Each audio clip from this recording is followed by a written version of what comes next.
Yes, be ready for the dictation. Start. In this regard, reference to the authority in Election Commission of India versus Telangana Rashtra Samiti and another is extremely useful. Stop.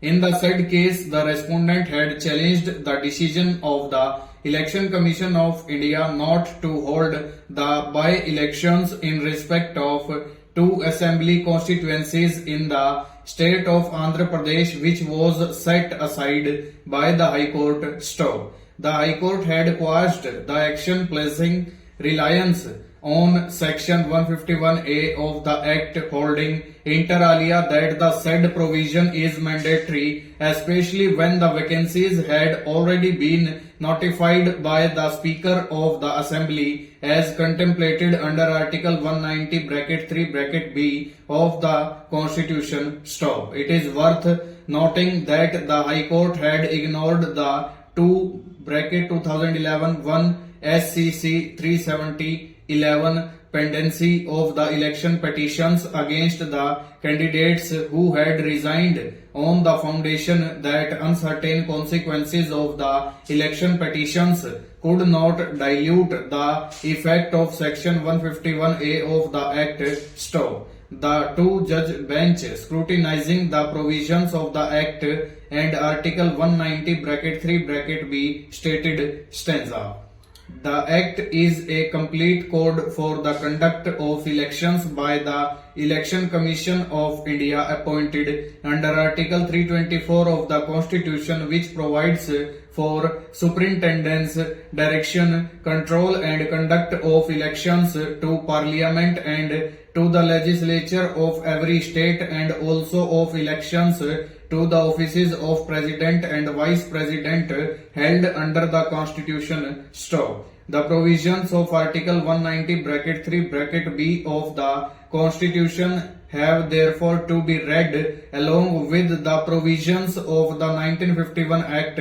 Stop. Section 84 of the said Act cannot be rendered otiose by holding that all vacancies on account of the said provision of the Constitution become immediately available for being filled up by way of a by-election. Stanza. The same reasoning applies in regard to Section 151A of the 1951 Act and its impact on the latter part of Section 84 thereof. Stop. As has been mentioned herein before, a proceeding under Section 84 has to run its full course, particularly for the purposes of Section 84A of the said Act. Stop. The views expressed by the Division Bench of the High Court on this point cannot therefore be sustained. Stop. The court went on to say that the introduction of Section 151A did not alter the position as far as the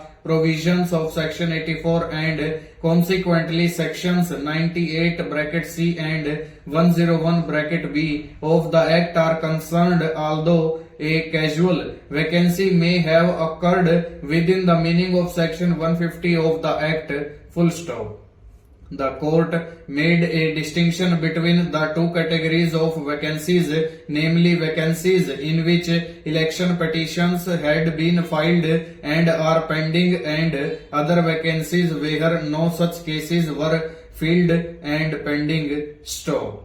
The court opined that in the first category of cases, the vacancies could not have been treated to be available for the purposes of filling up within the time prescribed under Section 151A of the Act merely because a member of the House of a legislature of a state had resigned and the same had been accepted by the Speaker. Stop. To arrive at the said conclusion, emphasis was laid on Section 84 of the Act. Stop. In the second category of cases, the court pronounced that the vacancies would have to be construed as clear vacancies warranting action under Section 151A of the Act. Full stop. Over.